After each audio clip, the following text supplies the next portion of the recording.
Welcome to On Purpose, a podcast for women who want to live with intention, grow in their faith, and become the healthiest version of themselves in Christ. I'm your host, Anna Jones, and here we talk about Jesus, purpose, habits, and what it looks like to truly flourish in everyday life. Let's dive in. Hello. Welcome, any new listeners, or if you are returning, I am so excited for today's podcast. I have a really special guest for you guys today. I'm sure you guys noticed that I have a man next to me. This man is the one and only Jeremiah Jones. What's up? This is my brother, guys. He has made it to On Purpose. Gosh. Tried for a while. How does it feel? Amazing. I know, after weeks of me begging her to come on mine, I get to go on hers, so. Exactly. And not only is he here on the podcast, guys, but today is a very special day. Today is what? His birthday! Ready? Everybody on 3 say happy birthday. 1, 2, 3. Happy birthday, Jeremiah. You just had so many people tell you happy birthday. There you go. Anywho, I am really, really excited to have him on the podcast. But before we get started, I have to ask you a couple questions. Mm-hmm. Are you ready? I'm ready. Okay, we're going to get deep really quick. Okay. So the first question is if you could travel anywhere in the world right now,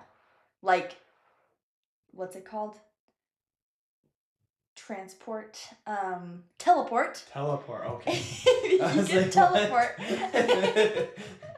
anywhere right now. Where would you go and what would you be doing? Ooh, okay. Thought about this. I would go to Thailand. Ooh. Why? My dad's been there. Amazing food is what he tells me. But secondly, I want to go cliff jumping over there. Have you seen those mountains coming out of the water and how blue it is? I want to go cliff jumping over there. Yeah. That would be really fun. He's an adrenaline junkie. Gosh, gotta do it. I do agree with the Thai food though. We have a place in town that is literally the best Thai food ever. And we have traveled a lot. Not to Thailand, but we've traveled a lot and tried other Thai food places. And this one is just, you can't beat it. Yeah. It's so good. So it's I can't wait for one day when we can go try real Thai food. I agree. Okay, my second question is vanilla or chocolate?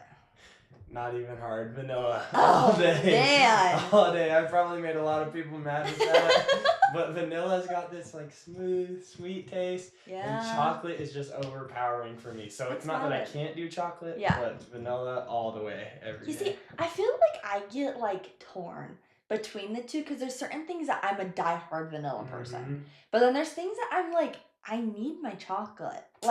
Chocolate cake and brownies, but I feel like I'm also a vanilla base with chocolate added.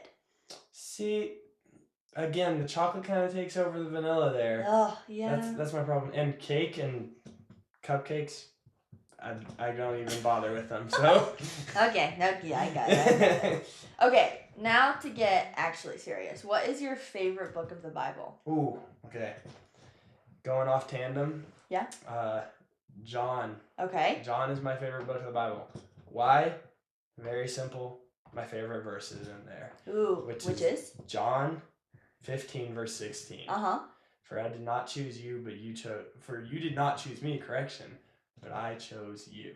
Ooh, and it goes on to say more, but that's the part I like about it because Jesus chose us. We didn't choose him first. So good. Why do you feel like that resonates with you personally? Oh, goodness. It resonates with me personally because for the longest time I was trying to work my way to perfection with God and to get God's approval. But in that Bible verse, when I was in my time of need, the deepest time of need for me, I read that and it opened so many doors. It lightened up the room and just said, no, you didn't have to choose me because I already chose you.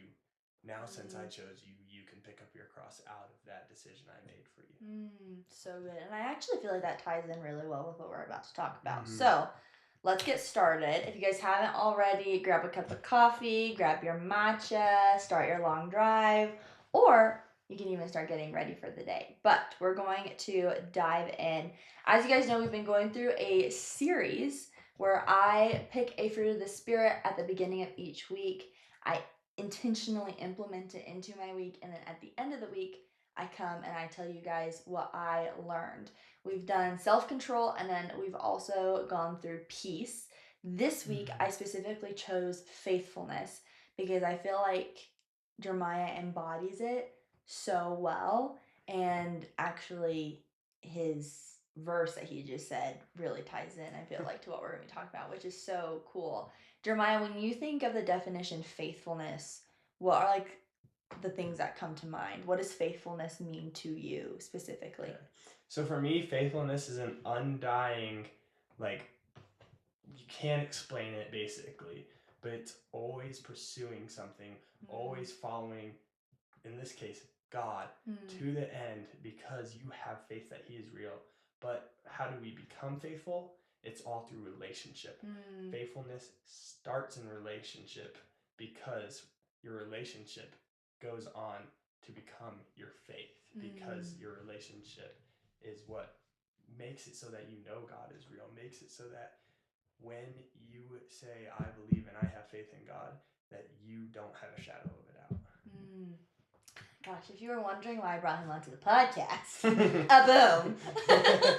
That's so good. Yeah, when I was thinking of the definition of faithfulness, it brought me back to like almost a relationship that you have in real life. And the first one that came to mind was mom and dad. Yeah. And it's like doing things in your day, walking in obedience, walking in trust, doing something, or like just trying to become the best version of yourself naturally.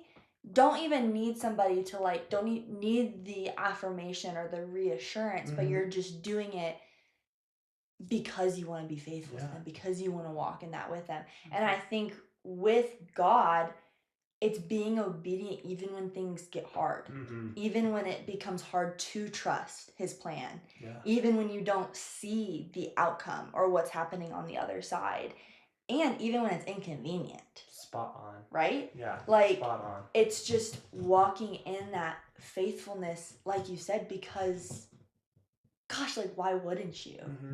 Like, just out of that awe and out of that love for Him. It's just so good. Can I pause you right there? there? Yes, please do. I want to also highlight something. When you said mom and dad, I think that is one of the most profound things that you can have in your faith because that is your first figures. Your figures in your life, whoever that may be, whether that's your parents, whether that's your grandparents, someone who's your friend and just has something like that, those people who first show that love to you, Jesus truly reflects that. God truly reflects that tenfold. Because for me, I like viewing Him as a father figure, and it's just talking to Him in that sense, and He reflects it back to me and speaks to me and does things like that. So I think that's a very good analogy and a very good example of how God works.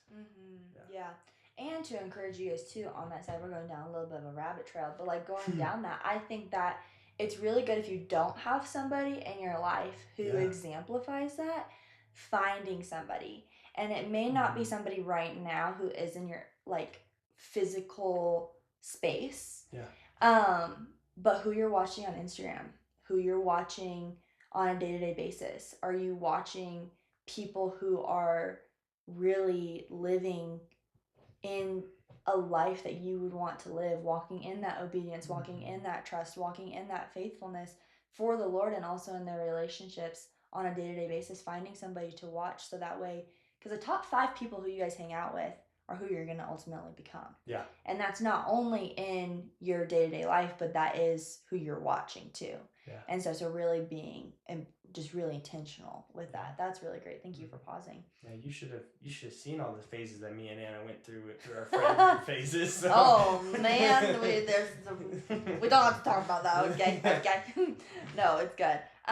Okay. Well, I brought Jeremiah on because I really feel like after those definitions, he is somebody who does this so well. And something that you brought up in your verse that I thought was really good is one thing that in both of our definitions we said is there isn't perfection. You don't have to be perfect in order to walk in faithfulness. You don't have to be perfect in order to walk in obedience. You don't have to be perfect in order to come to God, right? But but it just takes a steadfast love and that steadfastness. And I think somewhere where Jeremiah does this so well is in his habits. Something that we talk about a lot through this series is what habits can I implement in order to be more intentional about including these in my day-to-day life. And so I'm going to brag on Jeremiah, but I also want you to talk to us about it. This dude has encouraged me so much when it comes to my quiet times and my walk with the Lord. Can you tell them what you've been doing recently for your quiet times? Okay, so recently for my quiet times, be transparent. Today I completely missed it. Don't we all sometimes? I still have tonight, but today Yes. I completely missed my morning quiet time. But it's good. God's still good. He's still communicating. Yes. But what I like to do and what I committed to, because I was really committed to this and I recommitted myself to it again because I realized that it really connects me with God. But I will always start the morning off and I will go read a chapter in the Bible. Right now I'm going through the New Testament, so I'm in Matthew. And yeah, I'll read 2 chapters in the Bible a day, one in the morning, one at night. And then after that, I must go journal because I need to retain what I put down. When I put my thoughts on something physical, it helps me to remember that and helps me so that I can come back to it. But then after that, I always want to pray. And I want to do it informally. You guys don't have to do it informally. But I always have to pray after that, and I have to physically speak it because I just got done with a podcast, and so did Anna, actually. And it's about how much power your words have. Yeah. What you speak over your life matters, and what you talk to God matters. Yeah, and guys, like, it's just, I think the transparency was great because we're not always going to hit the mark every single day, but he really is so intentional and implements things in his walk with the Lord that helps him grow and become more faithful. So that way it's like working a muscle. Like going to the gym in the beginning is really hard and stuff like that, and it's more of a chore. But once you develop your muscles and grow, it's something that now we're so excited to go to the gym. It's like, yeah, let's go get that pump. Like, yes. And stuff. And it's like with Jeremiah, I've seen him from such a young age implementing his quiet times. And it's just like he goes into it so excited and so expectant and comes out of his quiet time so excited and so expectant to see what the Lord's doing in his life. So that's a great habit that he has. Another thing is he works so hard. This guy is pulling 60-hour weeks right now and stuff and is just an absolute boss. And something that I feel like is not super heard of or seen in our culture on a day-to-day basis is working hard just to work hard and to have joy and be expectant and excited. And he sheds so much light through his work into the people around him. Whether that's me, I got to work with him the other day and it was so much fun. We had a blast. And stuff. And even me working with him, his light and his joy and his encouragement that he came in with, after already probably working 2 hours before I got there, instead of doing dump runs and stuff, he still put in an A+ effort, and he wasn't looking for approval. He wasn't looking for, oh my gosh, Jeremiah, like, you're just the best. You deserve a raise. Like, go get it. But he was like, no, I'm going to do this because this is the job that is before me, and I'm going to do that well. And I feel like something that when walking in faithfulness, God has to trust you with the small things and with the mundane things in order to give you more to do, more capacity. He grows your capacity. And so I want to ask you, how do you feel like you have grown in that work ethic? Because I'm sure that's something, like, that's a muscle that you probably had to train and stuff, to work hard, just to work hard because that's the job that's in front of you. How do you feel like you've grown to trust God in those small things, in those mundane things when it gets really hard, you know? Yeah, 100%. I think that's definitely something that I was fortunate enough to definitely have a physical dad who worked really hard when we were kids. Like, we wouldn't even realize how hard he worked, but that just kind of shed off into us. And our mom also works really hard. Not to take anything away from her or Yeah, anything. yeah. But I also think it's biblical. It's very biblical. I'm not great on verses, but there's definitely a verse that talks about blessed is he, the one who like works hard. Blessed is the one who puts his full effort in. So biblical there, but then it's also saying, blessed is he, the one who gives his all without expecting anything back, for he will receive the kingdom of heaven, or something like that. So good, yeah. Something like that. I'm right there with you. Yep. But again, God expects you to work hard, not out of expectation for you to get something, but out of it's your calling. It's your duty as a Christian. What separates you from the people around you? And how can you shine that? And one of those ways is how hard you work and the attitude you put into work. You may complain, but how do you complain at work? Is it different from the people around you, or are you just staying in that corner that you like to stay in? I had something else, but honestly, I think that's all. That knocks it. That's the hammer right on the head right there, or on the nail, whatever it is. No, that's so good. I think another area too that I've seen just really great faithfulness come out is in your friendships. You are so quick to speak truth over what people need to hear or want to hear. Yeah. You do speak what people need to hear, not just what they want to hear. And I think through that, you help people grow closer to the Lord in that and stuff, because they know that you're going to be honest with them. And so I know that I struggle with, and I'm sure a lot of the people who are listening do too, what is like a practical piece of advice and stuff in order to stay faithful to the Lord and what He's laying on your heart to speak to people? How do you speak to people in truth but kindness? In a way that isn't calling them out to call them out in shame, but in a way that's calling them out to lift them up higher. Yeah.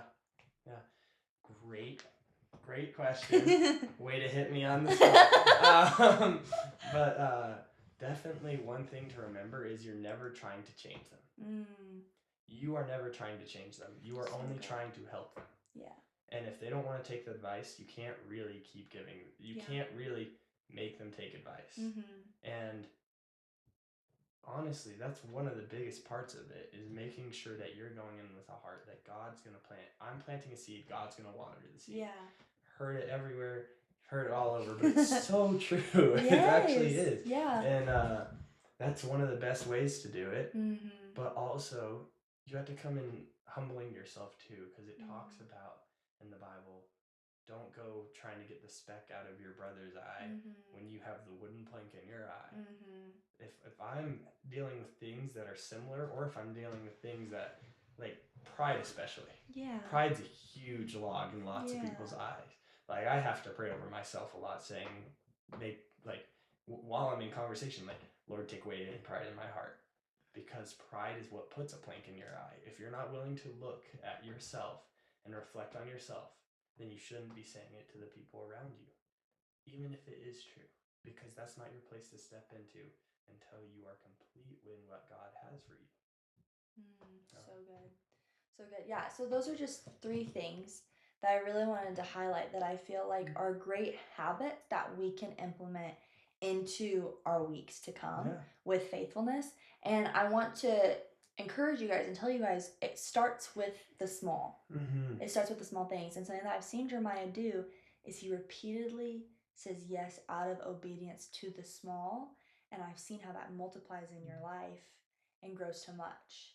I think it says in Romans probably 8 or something. See, you're closer than I am. Maybe, I don't know. But it's like, it talks about how like whatever my people do with their hands and stuff like that will prosper and stuff. And when we're walking in relationship with Him, when we're doing stuff that is helping grow the kingdom, right? And all of these things are helping grow the kingdom. It's helping us become better individuals for God. And it's also helping us become better individuals for the people around us, which then is going to help the other people around us become better individuals too. Yeah. And so I think that's so good. Do you mind if I ask you a couple deep questions that kind of piggyback off of what we just went through? Go on. Okay. So I want to ask you, do you think it is harder to be faithful when something becomes difficult or when something becomes boring? Oh, well, hands down. If it doesn't become difficult for you when something's difficult or boring, mad props to you, first of all. Mad props. But no, definitely.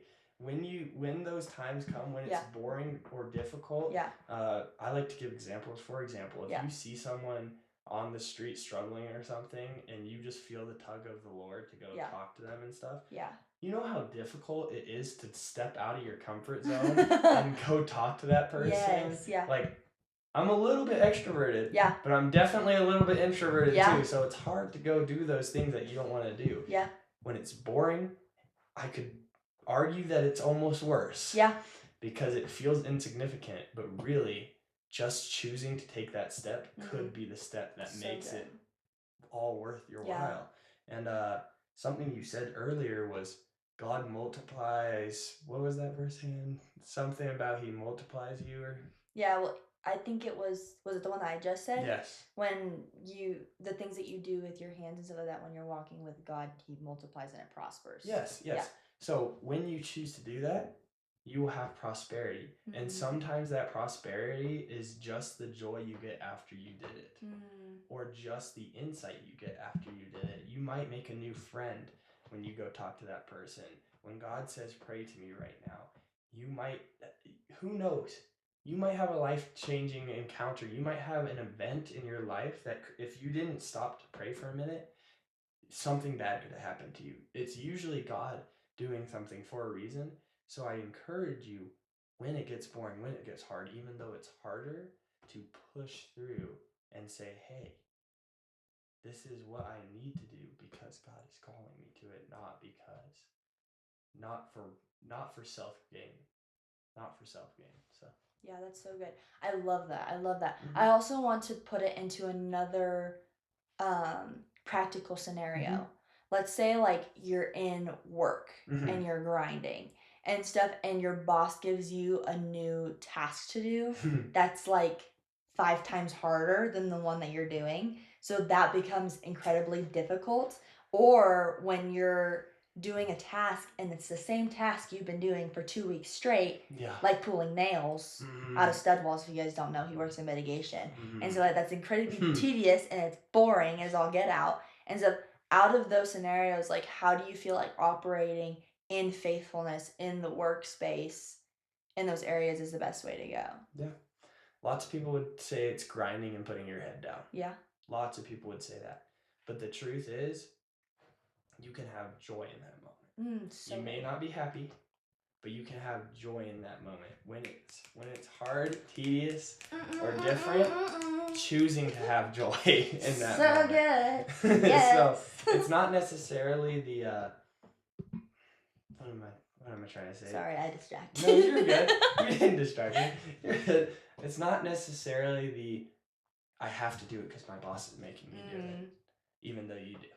Yeah. It's the I choose even though I don't want to do it, even though it may be tedious, because trust me, I've had those tedious jobs. We just got off a job where we were scraping glue off concrete floors for like 5 days straight. I'm not even joking. And we get like a portion this big done in an 8-hour day. But it's choosing to have joy in those moments. Find the things you can be grateful for, and do it out of obedience to what God is calling you to, because other people are going to complain and whine about it. But when they see you choose to do it, even though it's hard, it's going to open doors for you to speak into their lives too. And if you work alone, do it because you're called to be different, even when you're by yourself. So good. And a really practical thing, that goes into your quiet times. That goes into the times that you're going to go work out. You're going to be in a quiet time, and sometimes you're going to be reading through a book like Numbers, and you're going to be sitting here, and you're going to be like, this is as boring as all get out, kind of a thing. And it's like, how am I supposed to be doing this? Seek God in it. It's not something that you have to do. It's something that you get to do. Oh, I like that one. Boom, right? It's like, that's what keeps you going. That's what keeps you going back. And then you're going to read things in the Bible, too, that are going to be like, what the heck? This is like I'm getting put into the fire and getting exposed and getting burnt to get melted down. But in order to become refined and sharper, you have to get melted down and you have to get remolded so that way you become an even stronger weapon against the enemy.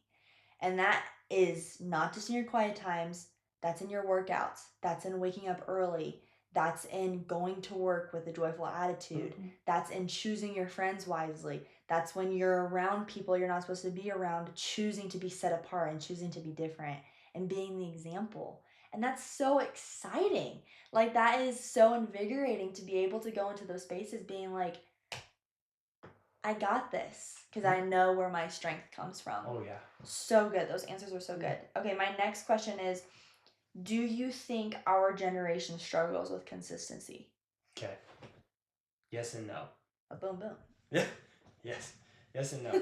This generation, I don't know if you've seen it. Forrest Frank talks about it all the time. Forrest Frank, you should watch the podcast. Boom. No, I'm joking. But it's called the Jesus generation. And the reason why right now is because we have more Gen Z church attenders than I think any generation before. Yeah. I think was the statistics. Don't flame me if I'm wrong, but Flame. but I'm pretty sure that's what it is. And that's consistency. Yeah. We are choosing to go to church and be consistent and stuff, but then we also have the opposite side where when you go to church and when you choose to go to church and stuff like that, your life should be consistent with God. But we also see in this generation that there's a bunch of hurt as in every generation too, where we go to church but we don't know how to reflect that. We don't know why we go to church. One of my favorite things to preach is religion versus relationship. God did not die for a religion. He did not die for you to go into a congregation. He died for the relationship. That's why he calls us bride in the Bible. It's because it's a relationship. So on the fact of, do we struggle with consistency? I'd say we are amazing at being consistent. We're just not being consistent in the right areas 90% of the time, which makes us inconsistent. So wow. Yeah, that's really good. I had never thought about it like that before. No. That's really eye-opening. The song that comes to mind when you say that is Monday Morning Faith. Oh, I love that song. So good. And the song, I would sing it, but I don't think you guys want me to sing it. But it talks about how there's so many people who have a relationship and go to church on Sundays, but what are you doing the rest of the week? Yeah. It's like, I want a Monday morning faith, and Tuesday and Wednesday and Thursday and Friday and Saturday. So that way when you come to church on Sunday, you have a heart that is so ready and eager to learn what the Lord has for them. So good. It's also so beautiful. Like, so feminine and so whimsically, and it's just so, it's just a gorgeous song. Very peaceful song. Peaceful. I actually want to reflect on that song now too. Reflect on the song. Okay. Take it.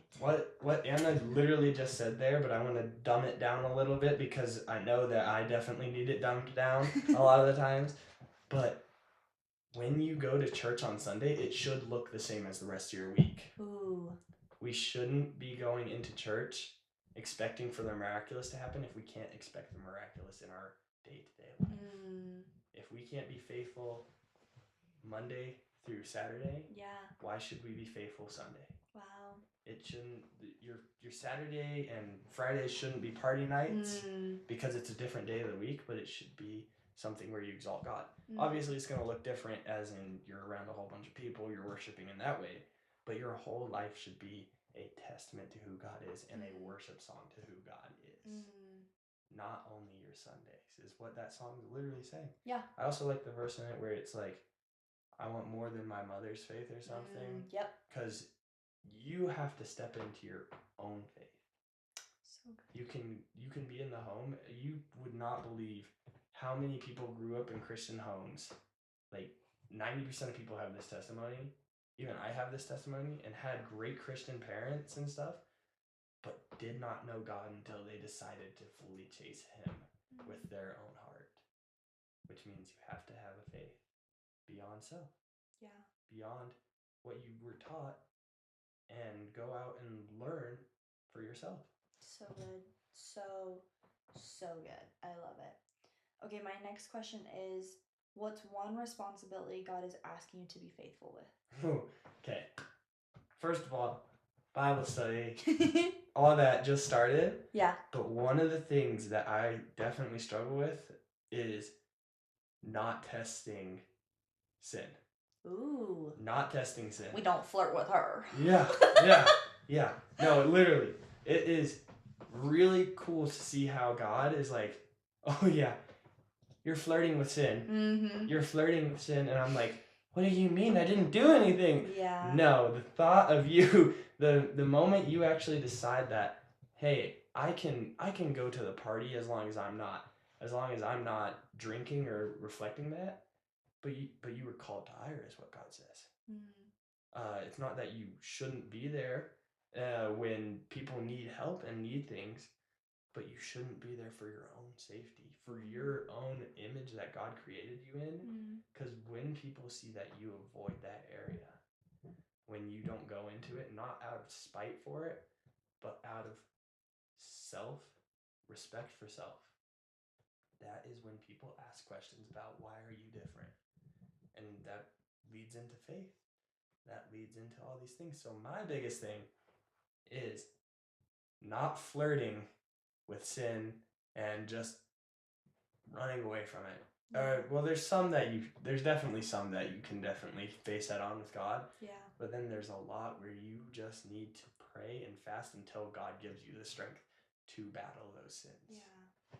You need to root yourself in who God is before you can go out. You need to find the armor of God and fully know how to equip it and how to use it. Because it's one thing if I can equip it. Yeah. It's one thing if I can say all the armor of God, if I can recite it. Yeah. But it's another thing. Dad's trying to call us. It's another thing if I can use it. Yeah. I'd like to bring up, is it okay if I bring up one other area that I feel like you've been doing a really great job in? Jeremiah is about to head off to YWAM. If you guys don't know what that is, it's Youth with a Mission. And currently, he is being waitlisted to get his visa in. And I feel like so many people, if they were in your situation and in their shoes, it would be so hard to trust and be patient with what God's plan is in that for you. And I feel like every single time I ask you the question of, have you heard anything about your visa? Have you like taken any steps forward and stuff? Of course, there's actions and steps that if they get presented, we're going to take them to get you a visa. Yeah. But at the same time, you have so much peace in that area where I feel like so many people would really struggle. Yeah. And being like, this is something that I feel like the Lord's called me to do. Why isn't it happening quicker? Why isn't this coming? How do you feel like you have so much peace in that area, and how like I just feel like you're stewarding that responsibility so well. What do you feel like is your strength in that? Because I feel like there's so many people who are probably listening who are like, yeah, the Lord called me to this, but where's the open door? Yeah. Or, Lord, I thought this guy that I was dating was the one. What happened? Kind of thing. Or, oh, I just lost my job. What happened? Kind of a thing. How can they steward that season of waiting, still being expectant, still moving when they need to move, but also knowing that God has them where they are? Yeah. Okay, first of all, I want to point out, I appreciate the compliments, but I definitely have struggles too. I want to like humble myself real quick and just like be transparent with you guys, because I had my time where I was just like almost crying to my mom, like, what's going on? Why can't I get this figured out? Yeah. But the thing that I think really opened my eyes is that if God has this for me, then why am I worried about the outcome? Now, there's definitely actions that you need to take and actions that you need to do, as Anna said. But why am I worried about a visa when God has so many other things for me? I have definitely been blessed to have such a place and time where I have so many options. Yeah. And I don't have to worry about one.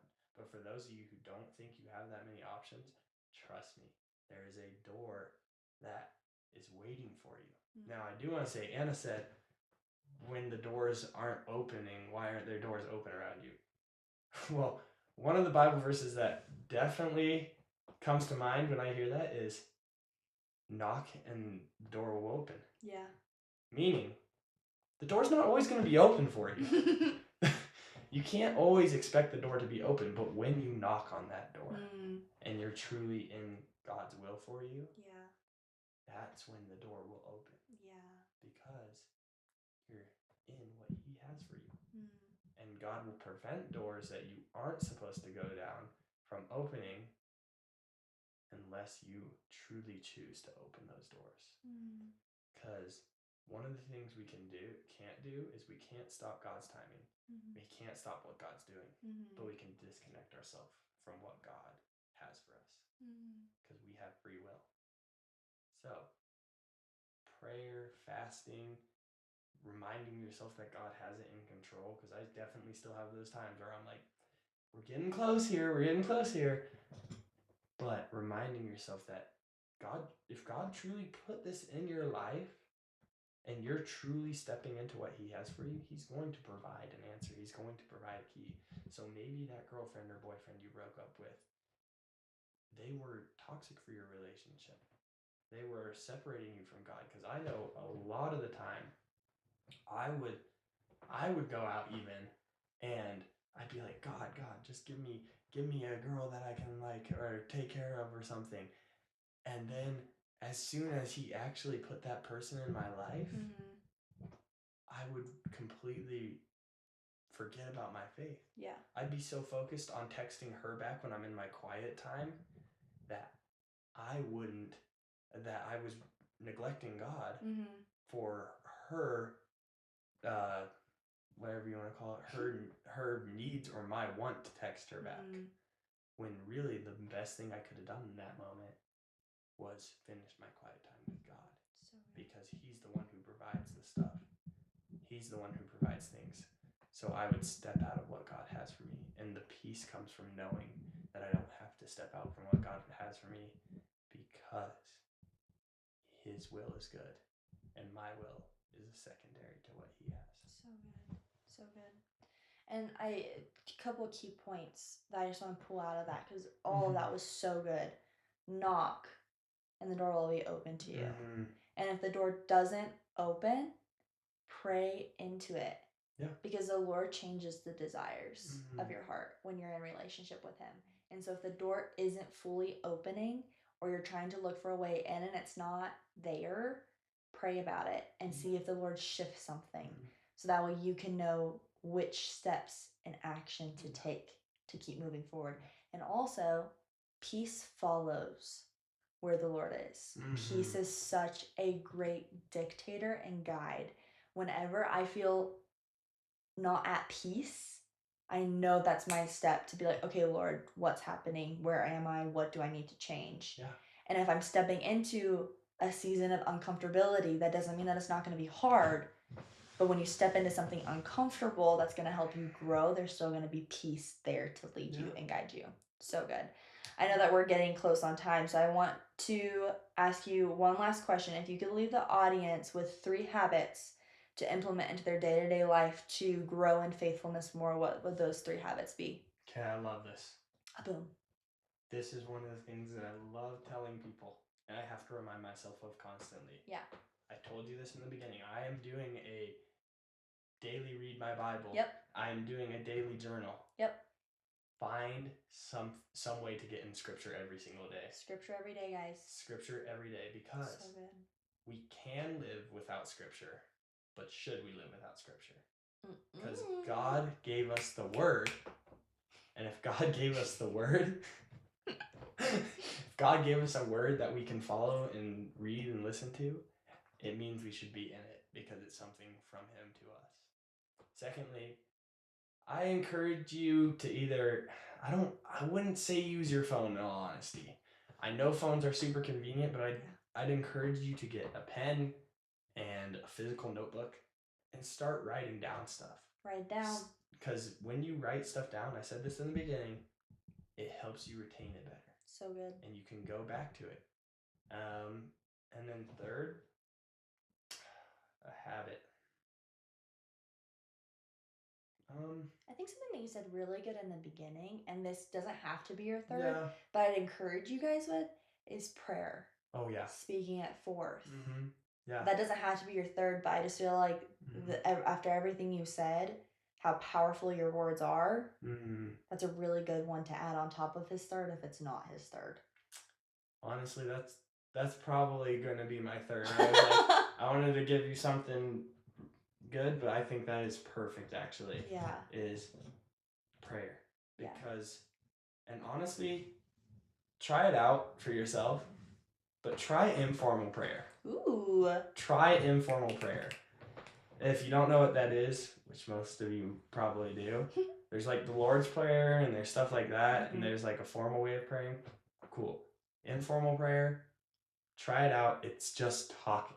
Yeah. Talking to God as if he's a friend, your dad, someone in your life. Like when I journal, I'm doing informal journaling all the time. So good. It's like, thank you for this day. I had a wonderful day. Dad just blessed me. Try it out. Trust me. Yeah. Trust me. If it's not for you, it's not for you. I won't blame you. But try it out. Informal prayer is really cool to see what God can do and shift. It really helps you shift it from religion to relationship, in my opinion. So good. So good. Okay, I have an encouragement / challenge to leave you guys with. What if becoming the person God can trust with more starts with him being able to trust you with the little steps that you're taking, the little yeses that you're taking on a day-to-day basis? So my challenge to you guys this week is to follow the 3 things that he said, which was getting into your word, writing it down, and then praying over it in a not formal way.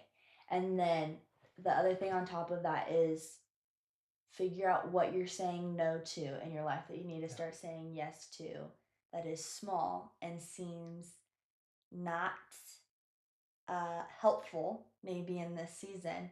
And that could be waking up 5 minutes earlier.